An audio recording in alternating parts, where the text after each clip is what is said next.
I lived in New York City. I was born in the same city that my mother was born in, the same city my father was born in, the same city my children were born in. We moved around 3 square blocks for 20 years of my life. It was a nice apartment. It was safe. We went to school 2 blocks away. We had a synagogue 6 blocks away. I had a bunch of friends. Most of them are not in jail, but a few of them, you know, that happens. I had an older brother who was not as athletic as I like to be, and a younger brother who was not as athletic, but I liked to play sports. It was great being the middle child. No one paid any attention to me, and I just grew up. I used to go out in the rain. My mother said, "Look, what kind of person goes out in the rain?" I said, "So it's raining, so what? So what?" You know, nowadays it's very nice to say, well, my mother gave me this problem and my father gave me this problem. But my dad was very nice. He worked a lot. And Dad worked. The idea, well, did you not work on Shabbos? No, he worked on Shabbos. He worked on Monday and Tuesday and Wednesday and Thursday and Friday and Saturdays, and some days he worked on Sunday. And my mom raised 3 children, and she also was a substitute teacher. So they were terrific, but they weren't always around.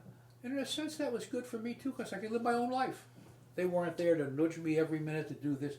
She was not a tiger mom. My mother's a terrific baker. But cooking takes a lot of time, and she didn't spend a lot of time on making food. But my mother used to make all kinds of cookies, and she used to make all kinds of icing on the things. It was fun.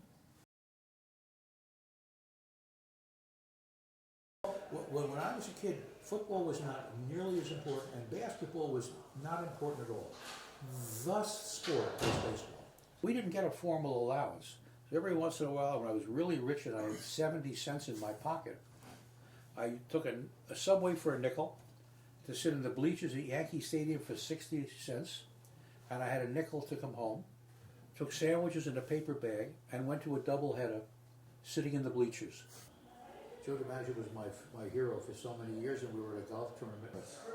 Joe DiMaggio was one of the celebrities playing in the tournament, so Marion went to the head of the tournament, and she asked him if he could arrange for me to meet Joe DiMaggio. And they took a picture, the one that's hanging in my office to this day.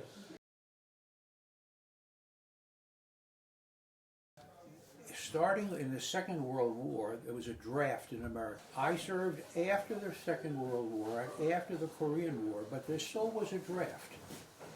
And a boy had to spend either 2 years as an enlisted man, but if you had a college degree or a master's degree, you could apply to officer candidate school and become an officer. So I decided I would give it an extra year, and I went to OCS in Newport, Rhode Island, and became a naval officer. When I became a naval officer, my mother came to me and said, would I please come to synagogue on Yom Kippur in my Navy white uniform? They used to call us 90-day wonders. You take a boy off the street, and in 90 days, you make him an officer and a gentleman. When you're made an officer, you are made an officer by the President of the United States, and you are considered an officer and a gentleman. I said, Mom, I'm embarrassed. I just, she said, please. And when your mother says please, so the morning of Yom Kippur, when everybody's wearing white, I put on my white uniform, and everybody, and I remember going to shul that day. But if you'd like, I'll show you my movies. The first 6 months after I met your grandmother, we used to sit every night and admire my movies. She loved them, I loved them more. But it was wonderful. It was wonderful.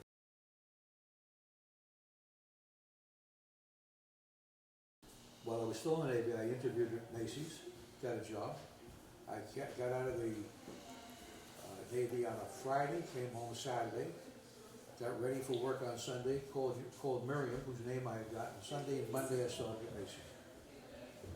A college classmate of mine called me and he said, David, I was at a Halloween party. And I'm married. He was already married. And he said, really nice looking girl there. He said, why don't you call her when you got home? So we met on a Monday night. And my mother waited up for me. And I got home probably 11:30 or 12 o'clock. And Mom said, how was it? I said, terrific, terrific. She said, what's so terrific? She said, she's great girl. Tell me about it. She's great. What's so great about her? She said, what'd you talk about? Well, we talked about me. She said, well, What'd you talk about? We said, I talked about the Navy, I talked about my future, I talked about what I'm doing, I talked about my new job, I talked about everything. Well, tell me about her. I said, well, we didn't talk about her. She said, then what's so great about her? I said, what's greater than a good-looking girl with a great shape who talks about me? That was our first date. And you want to know, you're probably going to ask me how we decided to get married. How we decided to get married. You know, it was very romantic. I just couldn't climb 5 flights of stairs anymore. And my mother said, you're going to marry her. But right away, my mother's got an opinion. Everybody has an opinion about my life. Nobody proposes. That proposing stuff is strictly for the movies. What you do is, if you're dating a girl who lives on the 5th floor, it's decision time. Do you want to climb the rest of your life? Or do you want to get married and put yourself out of your agony? So we got married.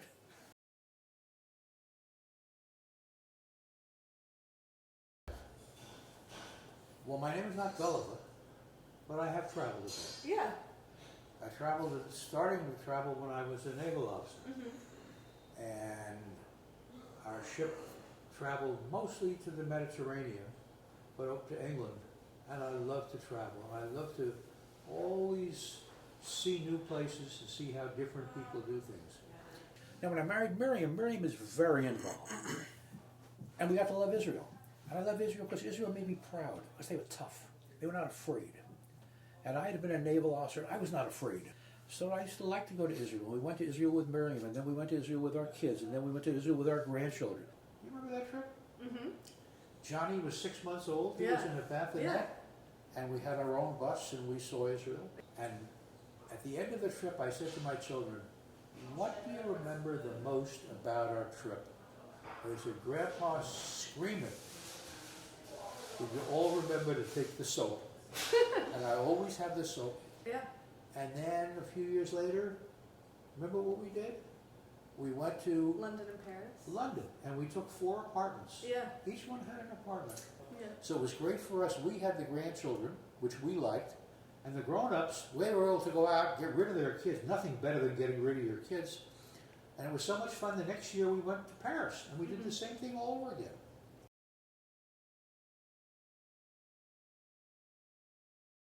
I don't think it's healthy that we have old people running the country.